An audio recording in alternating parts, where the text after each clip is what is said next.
Hey everyone, it's me, Stephanie Nietzsche, and welcome to Writer Talk. Today I am speaking to memoir. I got a little tongue tied there. Memoir and nonfiction author Katonya Trent. Hi, Katonya. Hi, Stephanie. It's a pleasure to be here today.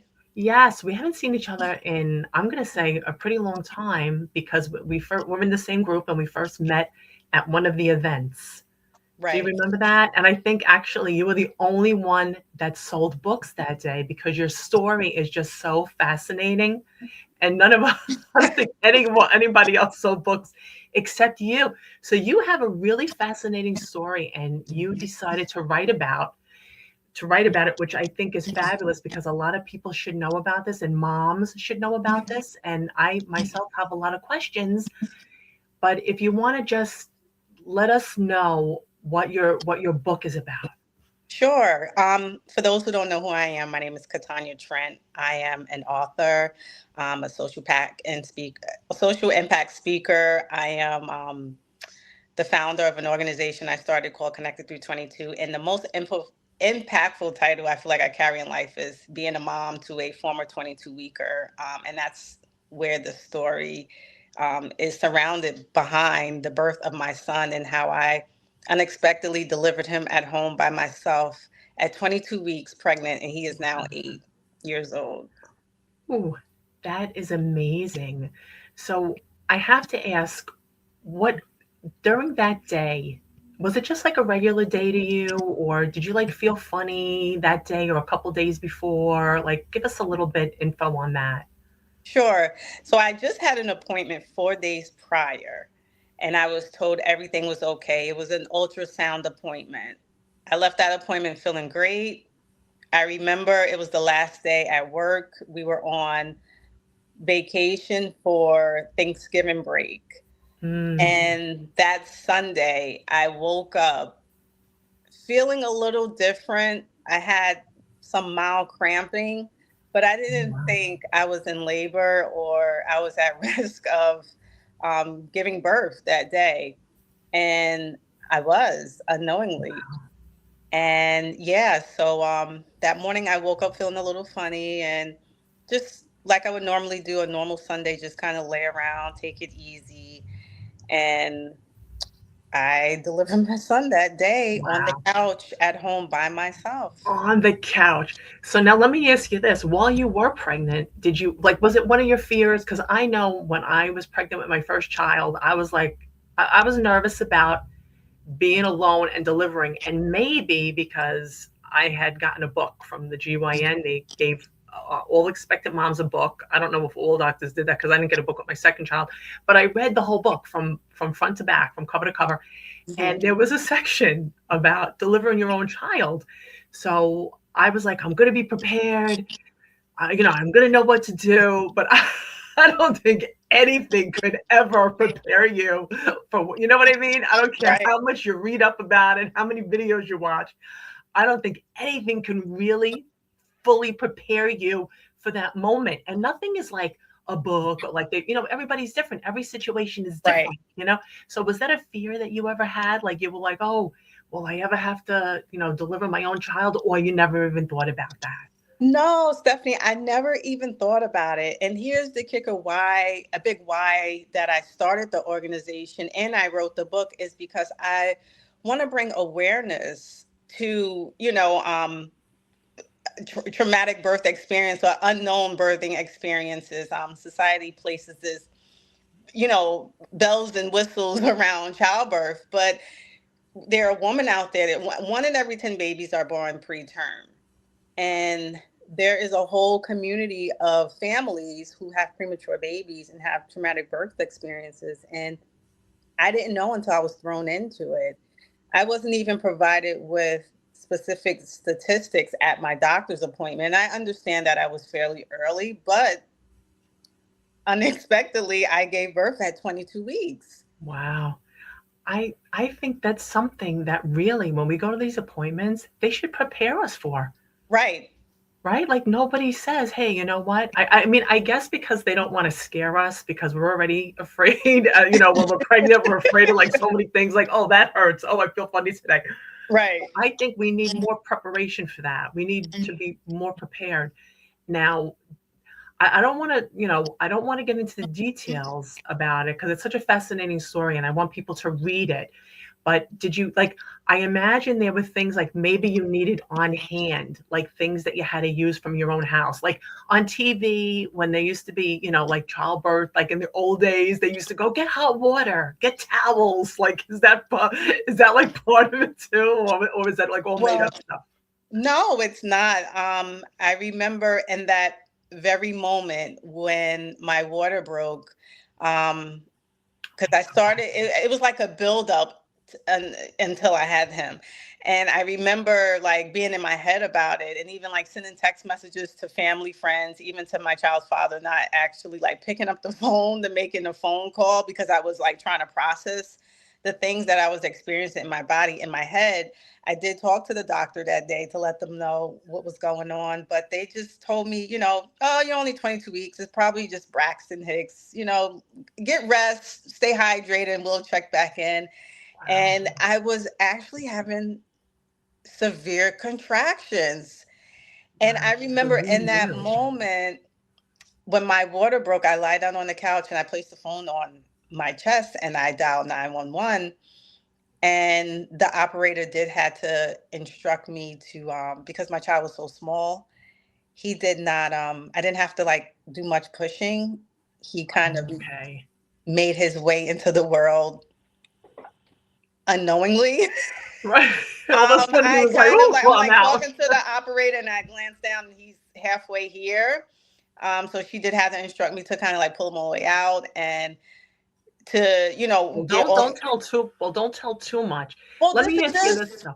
When here's you're the thing. It's just a part of the story because the story I'm not sorry, only, go ahead, go no, no, ahead. no, no, no, it's fine. It not only shares the birth, but it does take you behind the world of the NICU, of the neonatal intensive care unit, and how we spent 6 months there, and how one day we were okay, and the next day we were fighting for life. So it is multiple layers to the story. Mm, It truly is. And I like to kind of tell the beginning because I feel like the beginning places you in a situation where now you want to know what happened and how did you get through that 6 month of seeing if your child's going to make it or not. oh, wow. Because we didn't know. It was like a mystery. And we did not know what was going to happen and what would be the end result of this unknowing childbirth, me delivering at home. Wow. So Yeah. what's supposed to be a happy experience turns out to be, or turned out for you and other moms to be very, very scary and Yeah. unknown, right? Terrifying. So now the baby stays in the hospital and then you go home or you stay with the baby. How does that work? The baby stays in the hospital. We were first taken to like a different facility that could not support him. Um, but the baby stays in the hospital. And within this experience, you're encouraged to go home. You're not allowed to stay there. So you're traveling back and forth every day, to the neonatal. And the closest for me is 35, 40 minutes away, so we're traveling back and forth every single day to see your child. There are times you're getting phone calls from the doctors at the NICU telling you, you need to come up here now because we don't know what's going to happen. Oh, how scary. Very scary, very scary. And you're in tunnel vision. You don't have time to heal. As a mom who just gave birth, I didn't have time to heal myself. You're just Right. thrown into this situation and you just automatically, your mama instincts kick in and you just want to be by your child's side every single day. Yeah, I could imagine. So now when you first went through that and your water broke, like what was the first thing that like ran through your mind? I need help. So you knew though that you knew you were about to possibly give birth, right? Like once that, did you like feel it pop or did you hear it or you It just felt was, the water? I felt the water um gushing out. Sorry to be so explicit, but I felt the water and immediately I knew I needed help. Wow. Yeah. Now, when something like that happens, and like when you go to the, it's called the NIC unit, Yes. when you go to visit your son. So there's other moms there too, right? Going through the same exact experience. So all the babies are together in the NIC unit. I'm guessing. I'm trying to like picture it. It's just like when I had my kids, they were in a room with the other babies. In the, you could view them behind the glass. Or do they keep the children in separate rooms, or do they keep the premature babies together? Well, for this particular facility, I was at Stony Brook is amazing. I was at Stony Brook NICU, and how the NICU is set up is there are different hallways, and they call them pods. And in each pod, each hallway, there are different rooms. So you're in your own room with your baby, which I absolutely love. I know there's some units, and even prior to us having Kareem in 2017, I believe the unit was just like one room, one big room. And I know some hospitals still have it that way. There's one big room, and all the babies are in the room, and they're separated by curtains. Okay. So what did you have to wait for to be okay for you to be able to bring, I'm sorry, your son's name is Kareem? Yes. What did you have to wait for the doctors to say before you could bring Kareem home? Um, a lot. Kareem, Mm, he had a lot of interventions. I know the big myth of having premature babies is like the weight. You know, the baby needs to be a certain weight, but there's more than weight. Um, Kareem was on oxygen, so he had to get to a specific level of oxygen. He came home on like a liter of oxygen, but in the beginning stages, he was intubated. He was on that heavy duty breathing machine, so he had to get to a specific point of being able to breathe on, a lower level of right. oxygen before we were discharged. Also, they take feeding into consideration. Kareem came home with a G tube. Um, but you have to go, there's these different steps and levels that you have to go through to ensure that your baby can be provided with the necessary nutrition when they're home. Right. You Um, must have been a nervous wreck when he you came home know, because no, you weren't? Stephanie, I thought I would be, but I truly believe in the way God had guided me through everything. Wow. I don't know, and it's just like this calm, but at the same time, you're being guided, but it's unexplainable. Let me just say that Right. because I can't put it into words. Because he came home on oxygen, feeding tubes, and different, equipment we had to bring home, and I really felt okay Good, good. when he came home. But a big part of it too was that I was making sure that I was a part of his care on a day-to-day basis. So I when you wanted went to the to hospital, know every single day everything that was going on with him, so I was prepared for that final exit. So yeah. And how old is he now? 8?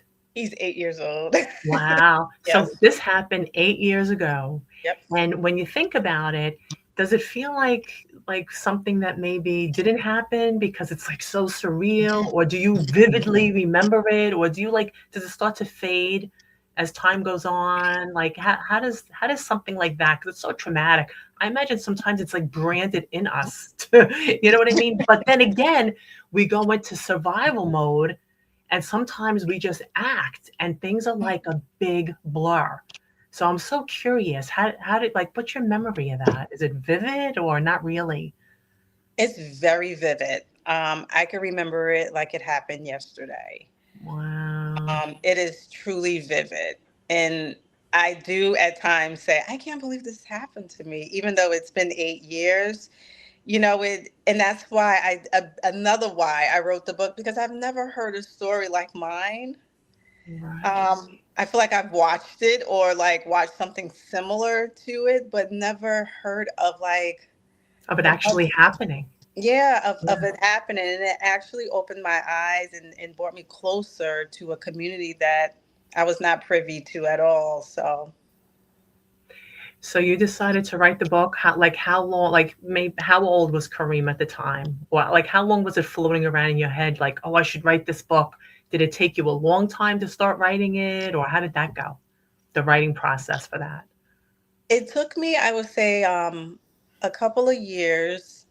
Once we, during the time we were in the NICU, I knew I wanted to do something because I knew it was like some additional support that was needed for the families there. The support is Right. surrounded by the babies, but the families, there is support, but not enough.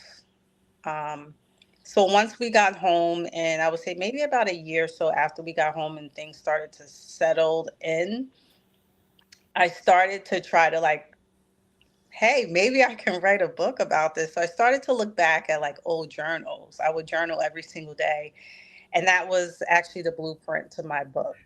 That was smart. Oh, wow. A good way, kind of like therapeutic, which you probably needed at the time, Right. right? Because you didn't have that. So you were able to write down your thoughts and feelings, and then you were able to turn that into a book that Yes. helped you remember. Did you look back at some of the things and go, wow, I forgot that, in the journal and say, wow, I forgot that happened when you had to write about it? Like, were there little things that maybe you forgot Oh, happened? yeah. Oh, Yeah, yeah. 'cause it's so, God, it's got to be so involved. Yes. It was. And I journal every day, even if it was just like his weight, height, um, the name of the nurse, just like little things like that, or questions or terminology I didn't understand. There were days I did kind of like write down my feelings and stuff like that. So when I went back, I was like, wow, just every Yeah. single day and the shift and the change that occurred throughout the journey. It was truly a good way to really reflect back on like that time in life. Right. And yeah, and remind you, because now you have more to rely on than just the memory. Because I guess memories do fade as we get older, especially with an experience. Even though you had such a traumatic experience, I'm sure time makes it fade. But now you have it written down, not only in the journal, but you also have it written in the book. So were you a journaler before this incident happened, or not really? I was, but not a consistent journaler, I would say. I was always, in tune with my feelings and thoughts and emotions. And I did used to like always like buy the journals or the planners, um, and write things down, but not on a consistent basis. Right. But this actually brought me to be more consistent with my journaling. Now I didn't even realize that, Stephanie. Oh my gosh. Good. I'm glad I brought that to you. This is Yeah, why it's good to talk about these things, because yes. sometimes we realize things that we didn't realize before. That's why I love to talk about writing and books. Right. So this experience actually made me become a like consistent journalist, and made me write down my feelings and thoughts each and every day. Again, like it was the blueprint to my book. Wow. And the book was, Kareem, I would say, was about 2 to 3 years old when I started getting serious about it. I remember writing like 5 solid chapters. I would go to the beach and like look at my journals and like try to flush out things. And I knew I needed some additional help, so I joined a writing workshop, and that helped me flush out my thoughts. When people Oh, that started, was a good idea that you joined a workshop. I Okay. joined a workshop, and I actually reached out to a friend that I knew who had published a book, and this was around COVID. And Oh, she told me to come join, come check it out. And it was perfect because the workshop was based in Brooklyn, but now everything was online. So I was able to join the workshop, and each week we would meet. Everybody would read a chapter or whatever they had prepared, and it was helpful because I was able to get feedback from other writers and yeah. readers to help me flush out the things that I didn't think about, and it was amazing. It helped me a great deal. Do you have the book handy so we could see the cover? I do. Wonderful. Wow. And Yeah. it's 22 and 6. Yep. Born on 11/26. So 22 and 6. What does that represent? What does that mean in the title?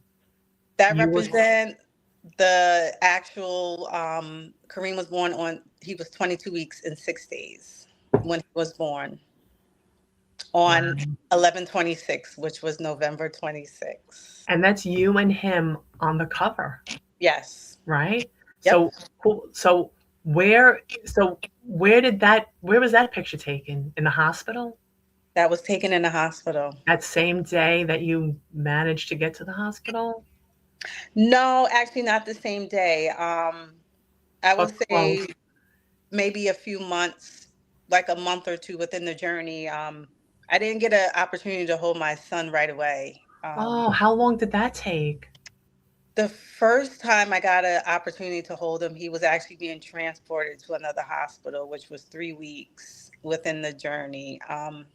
And I remember the nurse saying to me, she said, I don't care if I get in trouble, but I'm going to let you hold your baby because you never got an opportunity to hold him. And she said, I couldn't live with myself if I know that your baby is being sent to another hospital to get an operation and you never got an opportunity. So here's your opportunity. But this was when he actually came back um, from that operation. So Kareem needed an operation. Okay, I didn't know that. Yeah, I didn't know that part that he needed an operation. So boy, you had one trying time, let me tell you. So and when you first got to hold him, like what was that like? How did that? Do you remember that moment? Did you say to yourself, "Wow, he's so light," or "He's so small," or like what? Do you remember how that felt? It was a surreal moment. I was afraid because, as you can see in the picture, he's still intubated, so he still has a tube down his throat. So I was terrified for one because they had to tape things in place and prop my, shoulders and my arms so I can hold him in place. But at the same time, I felt relieved. It was like a joy that I can't even describe. Yeah, I can only imagine.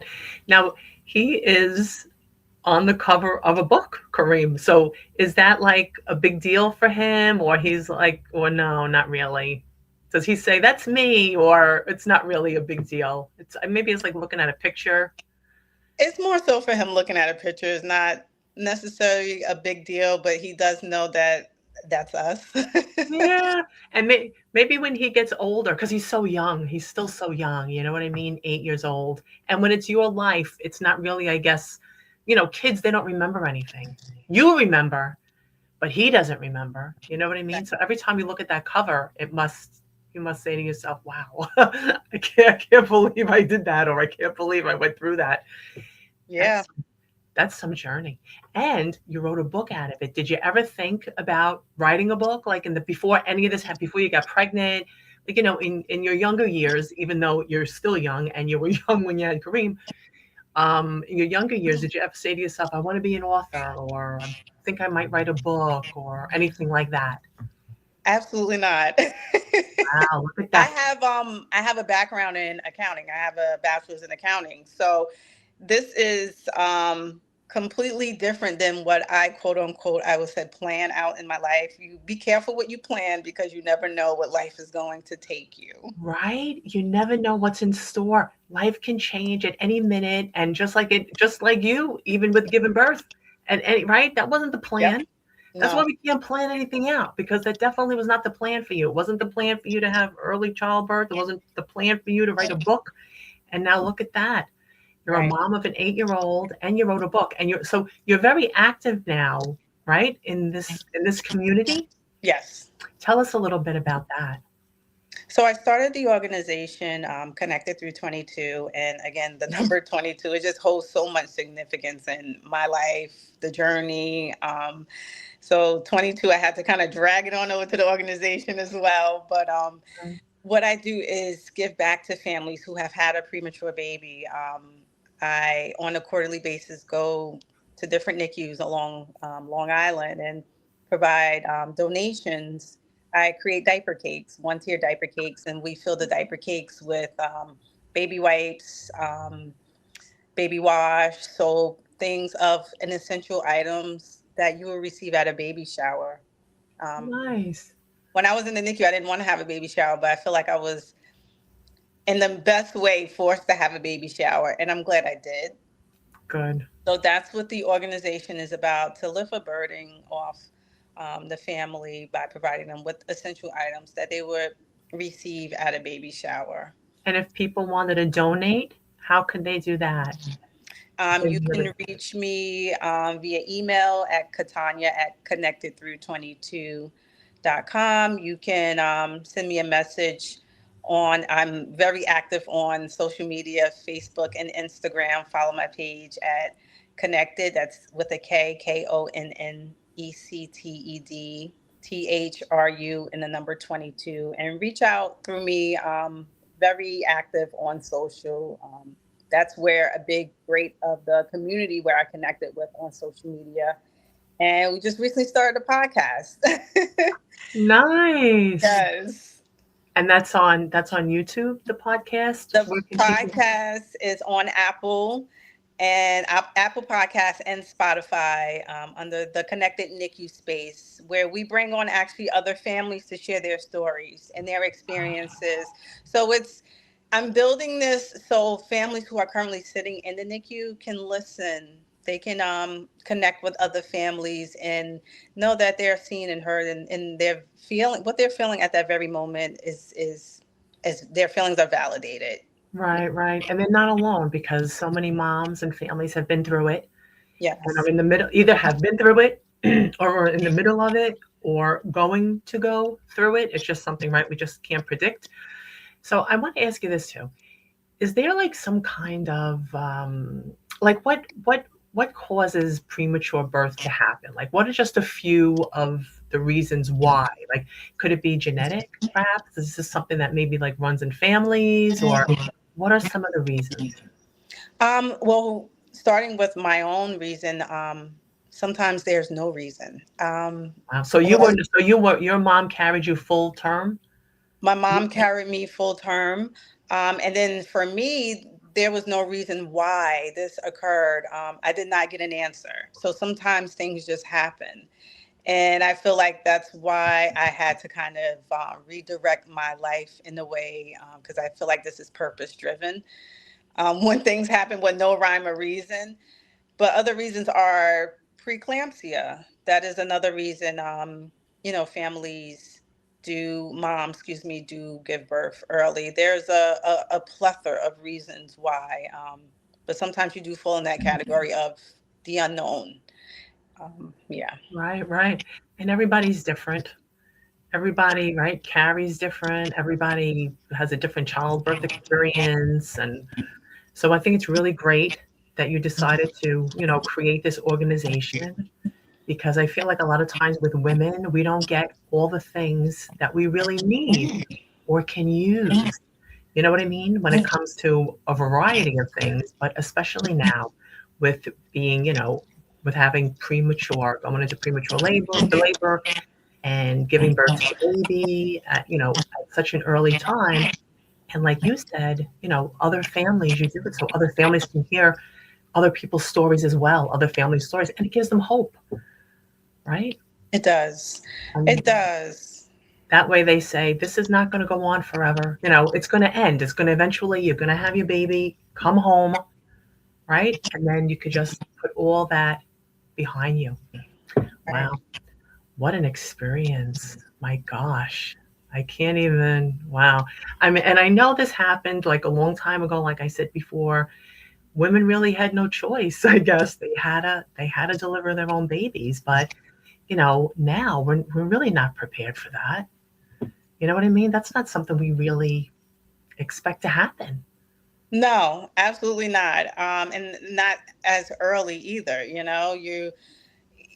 When when I got pregnant, I was not, the thought even crossed my mind of giving birth early. Really, right? I just automatically assumed, I was gonna go full term.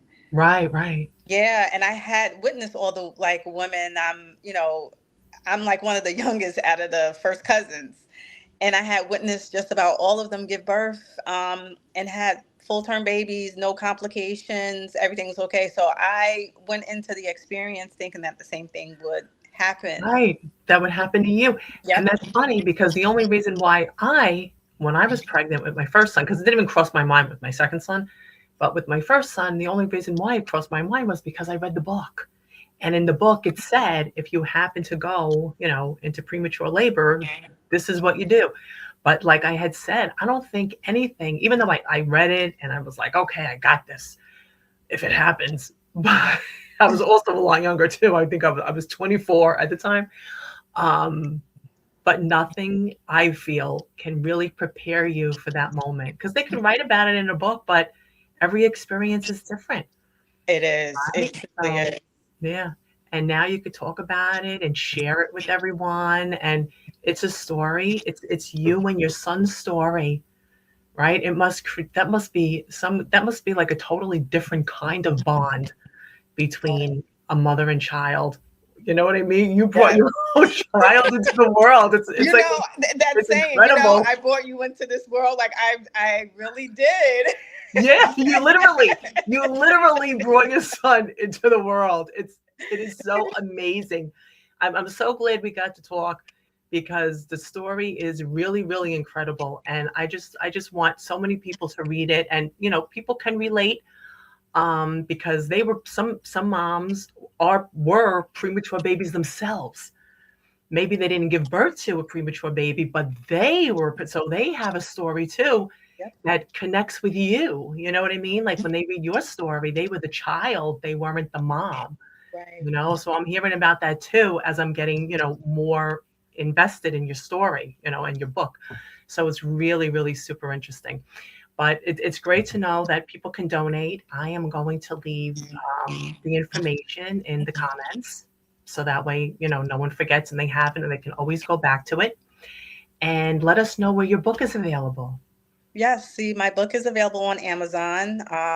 And please, when you purchase, leave a review. I would greatly appreciate that. So please head over to Amazon to make the purchase. And yeah, Yeah, it's incredible. It's an amazing story. I think all women, all moms, really, I think they should read it because it's an experience that if you didn't have it, it's like a woman experience. It's a motherly experience, and it's different for the moms that didn't have to go through that, but it could have happened to them too, because like you said, there's no exact reason why this happens sometimes. For some people, I guess there is, but not for everybody. It just happens. It's just unexpected and it happens. But yeah, I'm so glad you wrote this book and you're so active in the community, which I think is fantastic. You're sharing your story and you're helping out with all that.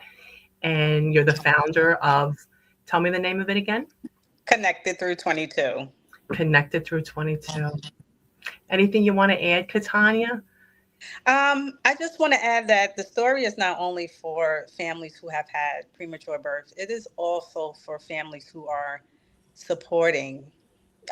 You may have a friend, you may have a coworker, you may have, a sister or someone you may know who have had a premature baby or who are currently in, the NICU. And this book is very helpful, will actually help guide you in ways you can support those families who are currently going through it, and showing up, because there are times in the journey where the mom or the families may blame themselves. And the mom may be struggling in the families, and the dads may be struggling with how to even ask for support. So this is a great guide, not only for the families going through it, but those who are supporting those who are currently in the journey. Yeah, I think that's a fabulous point that you brought up because a lot of times if we haven't been through it ourselves, we really don't know how to help. We don't know how to react or we don't know how the other person feels. So yeah, that's a really good point you brought up. Yeah. And a wonderful book. Thank you so much for joining me today, Katanya. Thank you so much for having me. It was a true honor and pleasure to be able to sit with you and really, have a conversation about the story, the journey, and get to know each other a little bit more better. That's how I feel too, because when we go to these events, can't really talk about things, you know what I mean? Like we did have a brief conversation, but you really can't talk and you really can't get to know someone. You know what I mean? Right. Yep. And and it's really such an amazing, incredible story. And now Kareem is 8. Yes. And wow, it really is amazing, right? From no children to child to author, right? And now, right, you created this organization for other moms and families and friends of people who are going through this too. So thank you so much, women, doing these things. I love it. I love these stories, and it's so good to support each other and share the information that we know, right? So Yes. keep it to Yep. ourselves. Share the information because there's always someone out there that can benefit from it. That's right. So thank you so much. And Thank I you. hope to see you soon at an event. And Yes. I'm going to leave the links in the comments where everyone can find your book and make donations to your organization and Thank learn you. more about it. Okay. Okay. Thank you. Thank you. All right. And thank you, everybody, for watching. All right. I'll see you next time. Bye.